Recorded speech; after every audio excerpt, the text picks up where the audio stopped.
जय गजानन, जय विघ्नहर्ता, जय प्रथम पूज्य मंगलकारी भगवान गणेश की। भक्तों, जब जब जीवन के मार्ग में अंधकार छाता है, जब जब मनुष्य स्वयं को विघ्न और कष्टों से घिरा हुआ पाता है, तब तब ही एक ही नाम स्मरण में आता है, वक्रतुंड महाकाय का। उस छोटे से किंतु महान रूप वाले गणपति बप्पा का, जो सदैव अपने भक्तों की रक्षा करते हैं और उन्हें अज्ञान से ज्ञान की ओर ले जाते हैं। गणेश जी केवल देवता नहीं है, बल्कि हर छोटे बड़े मानव, हर प्राणी और हर जीव की आस्था का आधार है। संसार के प्रत्येक शुभ कार्य की प्रथम कड़ी उनका नाम लेकर ही आरंभ होती है। यही कारण है कि उन्हें प्रथम पूज्य कहा जाता है। आज हम उन्हीं की अमर और दिव्य कथाओं की ओर ले चलेंगे। वे कथाएं जो हमें केवल मनोरंजन नहीं देती, बल्कि जीवन का गहन संदेश देती हैं। वे कथाएं जो हमारे हृदय में भक्ति का दीप प्रज्वलित करती हैं और हमें यह याद दिलाती है कि बिना गजानन के स्मरण के कोई भी कार्य, चाहे वह बड़ा हो या छोटा, कभी सिद्ध नहीं हो सकता। तो आइए मन, वचन और कर्म को पवित्र कर भगवान गणेश का ध्यान करते हुए इन दिव्य कथाओं का श्रवण करें। भक्तों, केवल आज के दिन ही चंद्रमा के दर्शन नहीं करने चाहिए। आज आज की चौथ को सबसे बड़ी चौथ माना जाता है। इस दिन चौथ माता की कथा और चंद्रमा को देख लेने से जो कलंक लगता है, उस कलंक को दूर करने की कथा तथा गणेश भगवान की कथा को सुनने से समस्त पाप और संकट कट जाते हैं तथा सभी मनोकामनाओं की पूर्ति होती है। इसलिए आज हम आपको सुनाने जा रहे हैं बड़ी ही दुर्लभ गणेश चतुर्थी की कथाएं। इन कथाओं को श्रद्धा और प्रसन्नचित मन से अवश्य सुनना चाहिए। गणेश पुराण के अनुसार भाद्रपद शुक्ल पक्ष की चतुर्थी को मध्याह्न के समय गणेश जी का जन्म हुआ था। वहीं शिव पुराण में भाद्रपद मास के कृष्ण पक्ष की चतुर्थी को मंगल मूर्ति गणेश जी का अवतरण तिथि बताया गया है। भाद्रपद शुक्ल पक्ष की गणेश चतुर्थी के दिन समतक मणि की कथा श्रवण करने का विधान है और यह कथा भगवान श्री कृष्ण से जुड़ी हुई है। गणेश जी का इस दिन पूजन करने से विद्या, बुद्धि, रिद्धि और सिद्धि की प्राप्ति होती है। गणेश जी का जन्म और उनका स्वरूप जितना अद्भुत है, उतनी ही रहस्यमयी वह कथा, जिसके कारण इस शुभ तिथि को कलंक चतुर्थी कहा जाता है। भाद्रपद मास की शुक्ल पक्ष की चतुर्थी को जब सारा वातावरण गणेश उत्सव की भक्ति और आनंद से भरा हुआ था, तब एक प्रसंग घटित हुआ जिसने इस पावन दिन को एक ही सीख देने वाला पर्व बना दिया। कथा है कि इस दिन गणेश जी अपने प्रिय व्यंजन लड्डू और मोदक का भरपूर आस्वादन कर रहे थे। भक्तों के स्नेह और भोग से उनका विशाल उदर पूर्णतः भर गया। भोजन के बाद जब वे अपने वाहन मूषक पर सवार होकर जा रहे थे, तभी मार्ग में अचानक एक विषधर सर्प आ गया। मूषक उसे देखकर भयभीत हो गया और उछल पड़ा। गणेश जी संतुलन खो बैठे और भूमि पर गिर पड़े।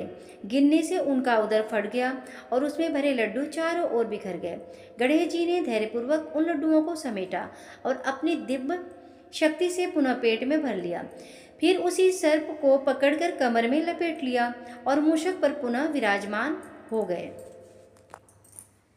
उनका यह अद्भुत और विलक्षण रूप आकाश मंडल से देखने वाले चंद्रदेव को बहुत विचित्र लगा। चंद्रमा अपने सौंदर्य और शीतलता पर गर्व करते थे। वे स्वयं को निर्मल और निर्दोष मानते थे। गणेश जी का गोल मटोल पेट, उनका गिरना और फिर सांप को कमर बांध लेने देखकर वे ठहाका मारकर हंस पड़े। उनके इस उपहास से गणेश जी का मन आहत हो गया। गणपति बप्पा, जो करुणा और विनम्रता के देवता हैं, उपहास और अहंकार को कभी सहन नहीं करते। उन्होंने क्रोधित होकर चंद्रमा को श्राप दे दिया। हे चंद्र, आज से तुम कलंकित हो जाओगे। तुम्हारा रूप अब निर्दोष नहीं रहेगा। तुम्हें देखने वाला भी कलंक का भागी बनेगा। जो मनुष्य इस चतुर्थी की रात तुम्हारे दर्शन करेगा, उस पर झूठे आरोप लगेंगे और उसे अपमान सहना पड़ेगा। इस श्राप से चंद्रमा विचलित हो गए। वे रोते गिड़गिड़ाते हुए सभी देवताओं के पास पहुँचे और क्षमा याचना की। अंततः उन्होंने श्री गणेश जी की शरण ली और विनम्रता पूर्वक प्रार्थना की, हे विघ्नहर्ता, मैं अहंकार में अंधा होकर आपका उपहास कर बैठा, मुझे क्षमा करें। गणेश जी ने देखा कि चंद्रदेव का अहंकार टूट चुका है और वे सच्चे हृदय से पश्चाताप कर रहे हैं। उनकी करुणा उमड़ आई। उन्होंने कहा, चंद्र, मेरा श्राप अटल है, क्योंकि सत्य कभी व्यर्थ नहीं जाता। किंतु इसके प्रभाव को मैं कम अवश्य कर दूंगा। जो भी भक्त भाद्रपद शुक्ल चतुर्थी की रात तुम्हारा दर्शन करेगा वह कलंकित होगा, परंतु यदि वही भक्त मेरी विधि विधान से पूजा करेगा, मेरा व्रत रखेगा और कथा सुनेगा, तो वह इस दोष से मुक्त हो जाएगा। तभी से यह दिन कलंक चतुर्थी कहलाने लगा। इस दिन विशेषकर रात में चंद्र दर्शन वर्जित माने जाते हैं। मान्यता है कि इस तिथि पर चंद्र दर्शन करने से झूठे कलंक और अपमान का भय रहता है, परंतु गणेश जी की पूजा और व्रत करने से यह दोष दूर हो जाता है और भक्त और सौभाग्य, यश और सुख प्राप्त होता है। इस प्रकार गणेश चतुर्थी केवल जन्मोत्सव नहीं बल्कि हमें यह शिक्षा देने वाला पर्व भी है कि किसी का उपहास नहीं करना चाहिए। सौंदर्य, शक्ति और वैभव भी यदि अहंकार में बदल जाए तो वह कलंक का कारण बनता है और विनम्रता तथा भक्ति से ही जीवन शुद्ध और मंगलमय बनता है।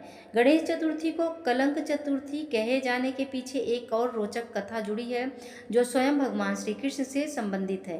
कहते हैं कि गणेश जी ने श्राप के कारण इस दिन चंद्रमा का दर्शन करने वाला व्यक्ति झूठे कलंक का भागी बनता है। यही घटना द्वारका में घटी जब अस्मंतक मणि नामक दिव्य रत्न सतराजित के पास था। गणेश जी द्वारा दिया गया श्राप था कि जो भी भाद्रपद शुक्ल पक्ष चतुर्थी की रात चंद्रमा का दर्शन करेगा वह झूठे कलंक का भागी बनेगा। यही श्राप आगे चलकर द्वारका में भगवान श्री कृष्ण पर सत्य हुआ। कथा है कि यदुवंशी राजा सतराजित सूर्यदेव का अनन्य भक्त था और उसकी भक्ति से प्रसन्न होकर सूर्यदेव ने उसे एक अद्भुत रत्न प्रदान किया था, अस्मंतक मणि। यह भी मणि बड़ी विलक्षण थी, जिसके पास भी रहती उसके राज्य में कभी अकाल नहीं पड़ता, धन धान्य की कमी नहीं होती और वातावरण सुख शांति से भरा रहता। सताराजित इस मणि को धारण करता और इसके तेज से स्वयं सूर्यदेव की भांति दीप्तिमान दिखाई देता। एक दिन सताराजित ने इस मणि को अपने भाई प्रसेन को सौंप दिया, जिसने इसे पहनकर शिकार खेलने का निश्चय किया। प्रसेन स्मतनक मणि धारण कर शिकार के लिए वन में गया, किंतु दुर्भाग्यवश वहां एक सिंह ने उस पर आक्रमण कर दिया और उसकी मृत्यु हो गई। बाद में वही सिंह जाम्बवान के हाथों मारा गया और जाम्बवान वह दिव्य मणि लेकर गुफागृह में ले गया। जब प्रसन्न घर लौटा तो नगर में चर्चा फैल गई। लोग आपस में कहने लगे, यह मणि तो श्री कृष्ण के पास होनी चाहिए थी। निश्चय ही कृष्ण ने लोभवश प्रसन्न की हत्या की है और मणि अपने पास रख ली है। इस प्रकार एक पवित्र और निर्दोष भगवान पर चोरी और हत्या का कलंक लग गया। यह वही गणेश जी का शाप था जो श्री कृष्ण पर अनजाने में उस रात चंद्र दर्शन करने के कारण घटित हुआ। झूठे कलंक से दुखी होकर श्री कृष्ण ने स्वयं इस रहस्य का पता लगाने का निश्चय किया। उन्होंने अपने साथियों के साथ प्रसेन के पद चिन्हों का अनुसरण किया और जंगल की गहराई में पहुंचे। पद चिन्हों से पता चला कि पहले शेर ने प्रसेन का वध किया था और फिर उसके पद चिन्ह के विशाल गुफा की ओर जा रहे थे। वह गुफा जामवंत की थी, वही जामवंत जिन्होंने त्रेता युग में श्री राम की सेवा की थी। वहां पहुंचकर श्री कृष्ण ने देखा अस्मंतक मणि जामवंत के पास है। श्री कृष्ण ने उसे लौटाने को कहा, किंतु जामवंत ने उन्हें साधारण मनुष्य समझकर मणि देने से इनकार कर दिया। इस कारण दोनों के बीच भीषण युद्ध छिड़ गया।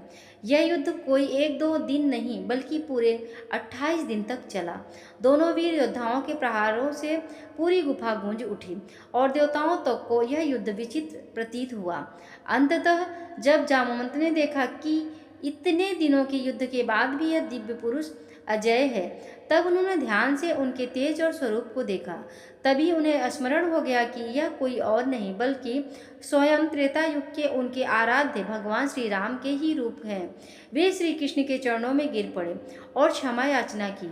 उन्होंने स्मंतक मणि उन्हें भेंट की और अपनी पुत्री जामवंती का विवाह भी श्री कृष्ण से कर दिया। इस प्रकार अस्मंतक मणि द्वारका लौट आई। गई और सबको सत्य ज्ञात हुआ। भगवान श्री कृष्ण का झूठा कलंक मिट गया और नगरवासियों ने उनका गुणगान किया। इस कथा से यह शिक्षा मिलती है कि गणेश जी के श्राप को कोई टाल नहीं सकता, किंतु भक्ति, सत्य और धर्म के मार्ग पर चलकर अंततः कलंक भी मिट जाता है। इसीलिए आज भी मान्यता है कि कलंक चतुर्थी की रात यदि कोई चंद्र दर्शन कर ले तो उसे अवश्य यह स्मंतक मणि की कथा सुनानी चाहिए, जिससे वह कलंक से बच सके। तो दोस्तों, आपने जाना कि क्यों गणेश चतुर्थी को कलंक चतुर्थी कहा जाता है और कैसे गणपति बप्पा की कृपा से चंद्रमा और यहाँ तक कि भगवान श्री कृष्ण तक इस श्राप से प्रभावित हुए। यह पर्व हमें सिखाता है कि उपहास और अहंकार हमेशा पतन का कारण बनते हैं, जबकि भक्ति, नम्रता और सत्य की राह ही जीवन को मंगलमय बनाती है। हर साल भाद्रपद शुक्ल चतुर्थी पर हम गणेश उत्सव को बड़े धूमधाम, उत्साह और भक्ति भाव से मनाते हैं। घर घर में गणपति बप्पा की प्रतिमा स्थापित होती है। वातावरण ढोल, नगाड़ों और भक्तिमय गीतों से गूंज उठता है। गणपति बप्पा मोरया, ये कथाएं पीढ़ी दर पीढ़ी सुनाई जाती रही हैं। इनमें दो प्रमुख कथाएं विशेष रूप से प्रचलित हैं। पहली कथा गणेश जी और कार्तिकेय की परिक्रमा से संबंधित है और दूसरी कथा राजा हरिश्चंद्र के समय की है, जिसमें कुम्हार और एक बालक के माध्यम से चतुर्थी का महत्व उजागर होता है। इन कथाओं को समझने के लिए हमें उस काल में जाना होगा जब देवता स्वयं संकट में पड़े थे और भगवान शिव से यह सहायता मांगने कैलाश पर्वत पर पहुंचे थे। उस समय माता पार्वती के समीप शिवजी विराजमान थे और उनके दोनों पुत्र वीर सेनापति कार्तिकेय और बुद्धिमान गणेश जी भी वहीं उपस्थित थे। देवताओं ने प्रणाम करके अपनी कठिनाइयां सुनाई और कहा, हे महादेव, हम चारों ओर से संकटों में घिर गए हैं। असुरों का अत्याचार बढ़ता जा रहा है। धर्म की स्थापना डगमगाने लगी है। हमारी रक्षा कीजिए। यह सुनकर भगवान शिव ने दोनों पुत्रों की ओर देखा और बोले, देवता की सहायता का कार्य अत्यंत गंभीर है। यह जिम्मेदारी किसी योग्य को ही दी जा सकती है। तुम दोनों में से जो श्रेष्ठ सिद्ध होगा वही देवताओं के उद्धार के लिए जाएगा। कार्तिकेय तुरंत बोले, पिताश्री, मैं देवसेना का सेनापति हूँ। मेरे पास वीरता और शक्ति दोनों हैं। मैं इस कार्य के लिए पूर्ण रूप से सक्षम हूँ। गणेश जी मुस्कुराकर बोले, पिताश्री, बुद्धि और धैर्य के बल पर ही संकटों का समाधान किया जा सकता है, अतः मैं भी इस कार्य के योग्य हूँ। शिव जी ने उनकी परीक्षा लेने के लिए कहा, तुम दोनों में से जो सबसे पहले संपूर्ण पृथ्वी की परिक्रमा करके लौटेगा वही विजेता होगा और वही देवताओं के संकट दूर करेगा। यह सुनते ही कार्तिकेय अपने वाहन मोर पर सवार होकर तेज गति से निकल पड़े। उनका मन उत्साह और विजय के भाव से भरा हुआ था। वे सोच रहे थे कि वे शीघ्र ही पृथ्वी की परिक्रमा पूरी कर लेंगे और विजेता बनकर लौटेंगे। उधर गणेश जी ने अपने छोटे से वाहन चूहे की ओर देखा और गहन चिंतन में डूब गए। वे सोचने लगे, यदि मैं चूहे पर बैठकर पूरी पृथ्वी की परिक्रमा करूंगा तो इसमें बहुत समय लग जाएगा और मैं निश्चित रूप से कार्तिकेय से पीछे रह जाऊंगा। लेकिन क्या केवल गति ही जीत का आधार है? क्या माता पिता से बड़ा संसार में कुछ है? नहीं, माता पिता ही तो संपूर्ण ब्रह्मांड का स्वरूप है। उनके चरणों में ही तो सभी लोक और सब दिशाएं समाई हुई हैं। यदि मैं अपने माता पिता की परिक्रमा कर लूं तो वह संपूर्ण पृथ्वी की परिक्रमा के समान ही होगा। यह विचार आते ही गणेश जी श्रद्धा और भक्ति से भर उठे। उन्होंने विनम्र भाव से अपने माता पिता शिवजी और पार्वती जी की 3 बार परिक्रमा की, उनके चरणों में प्रणाम किया और पुनः अपने स्थान पर जाकर शांत स्वभाव से बैठ गए। कुछ समय बाद कार्तिकेय अपनी परिक्रमा पूर्ण कर वापस लौटे। उनका चेहरा गर्व और आत्मविश्वास से दमक रहा था। उन्होंने कहा, पिताश्री, मैंने संपूर्ण पृथ्वी की परिक्रमा पूर्ण कर ली है। अब मुझे विजेता घोषित कीजिए और देवताओं की सहायता के लिए भेजिए। यह सुनकर शिव जी ने गणेश जी की ओर देखा और पूछा, गणेश, तुमने पृथ्वी की परिक्रमा क्यों नहीं की? गणेश जी हाथ जोड़कर विनम्र स्वर से बोले, पिताश्री, माता पिता के चरणों में ही संपूर्ण जगत का वास है। माता पिता की ही सेवा और परिक्रमा करना ही मेरे लिए संपूर्ण पृथ्वी की परिक्रमा के समान है। मैं मानता हूँ कि माता पिता ही मेरा विश्वास है। गणेश जी का उत्तर सुनकर भगवान शिव और माता पार्वती अत्यंत प्रसन्न हुए। उनकी आंखों में आनंद और स्नेह छलक उठा। शिव जी ने कहा, गणेश, तुम्हारा विचार सर्वोच्च है। सच्चा ज्ञान यही है कि माता पिता के चरणों में ही सभी लोगों की परिक्रमा है। तुम ही विजेता हो और तुम ही देवताओं के संकटों को दूर करोगे।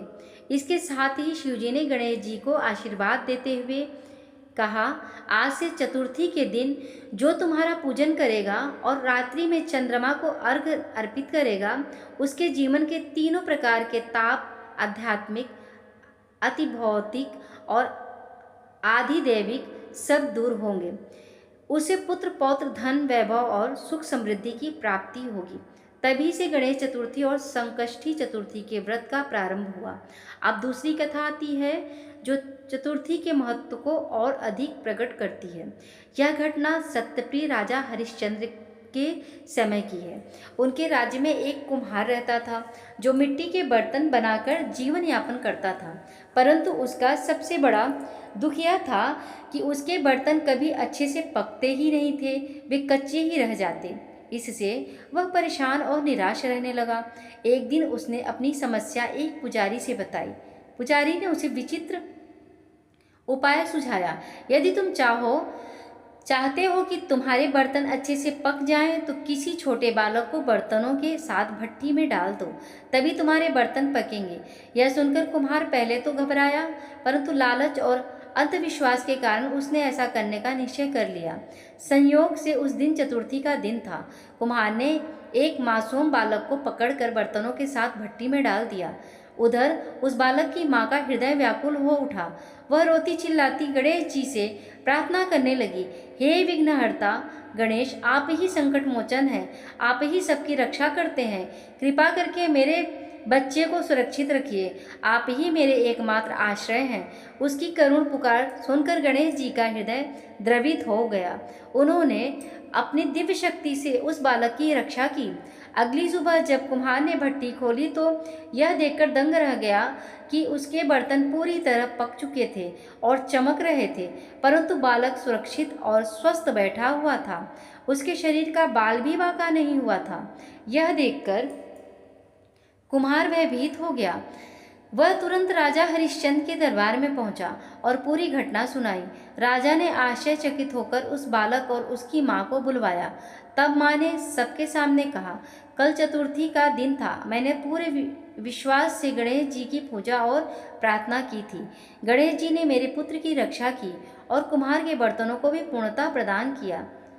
यह गणेश जी की कृपा का ही परिणाम है कि मेरा पुत्र जीवित है और बर्तन भी पक गए हैं। यह सुनकर दरबार में उपस्थित सभी लोग विस्मित हो गए। राजा हरिश्चंद्र ने भी स्वीकार किया कि वास्तव में संकष्टी चतुर्थी का व्रत महान फल देने वाला है।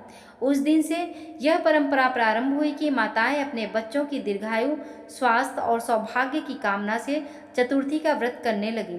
धीरे धीरे यह व्रत पूरे राज्य में और फिर पूरे भारत में फैल गया। आज भी माताएं और परिवारजन श्रद्धा और विश्वास के साथ चतुर्थी का व्रत करते हैं और गणेश जी की कृपा से सुख समृद्धि और संकट मोचन का आशीर्वाद प्राप्त करते हैं। इस प्रकार पहली कथा हमें यह शिक्षा देती है कि माता पिता की सेवा करनी ही परम धर्म है और यही सच्ची परिक्रमा है, जबकि दूसरी कथा यह बताती है कि गणेश जी के प्रति अटूट विश्वास और भक्ति से असंभव भी संभव हो सकता है। यही कारण है कि गणेश चतुर्थी और संकष्टी चतुर्थी का व्रत हर युग में मंगलकारी और फलदायी माना जाता है। बहुत समय पूर्व की बात है, जब देवताओं के बीच विवाह और मंगल कार्यों की बड़ी धूमधाम से तैयारी हुआ करती थी, उसी कालखंड में भगवान विष्णु का विवाह लक्ष्मी जी के साथ निश्चित हुआ और समस्त लोकों में आनंद और उल्लास की लहर दौड़ गई, क्योंकि यह केवल दो दिव्य आत्माओं का मिलन नहीं था, बल्कि संपूर्ण सृष्टि के लिए समृद्धि और सौभाग्य का प्रतीक माना जा रहा था। अतः जब विवाह की तैयारियां होने लगी तो चारों दिशाओं में उत्सव का वातावरण छा गया। सभी देवताओं को निमंत्रण भेजे गए। चारों ओर से देवगण अपने परिवारों सहित आने लगे। वैभवशाली आयोजन हो रहा था। पुष्पों की सजावट से देवलोक दमक रहा था।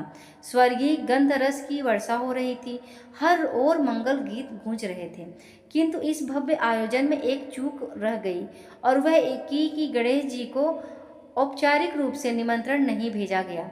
अब कारण चाहे जो भी रहा हो, कुछ लोग कहते हैं कि गणेश जी का भोजन अपार होता है और वे दिन भर में मन भावन भात और मोदक की असंख्य मात्रा चाहते हैं। कुछ कहते हैं कि यह केवल अवधानवश हुआ, किंतु जब बारात निकलने का समय आया और सभी देवता अपने अपने वैभव और पत्नियों सहित एकत्र हुए, तो अचानक सबकी दृष्टि इस बात पर पड़ी कि गणेश जी वहाँ नहीं है।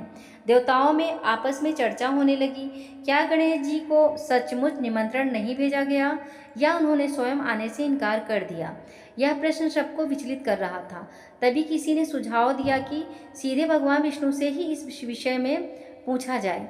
जब भगवान विष्णु से इस विषय पर प्रश्न किया गया, तो उन्होंने सहज स्वर में कहा, हमने तो उनके पिता भगवान शिव को न्योता भेजा है।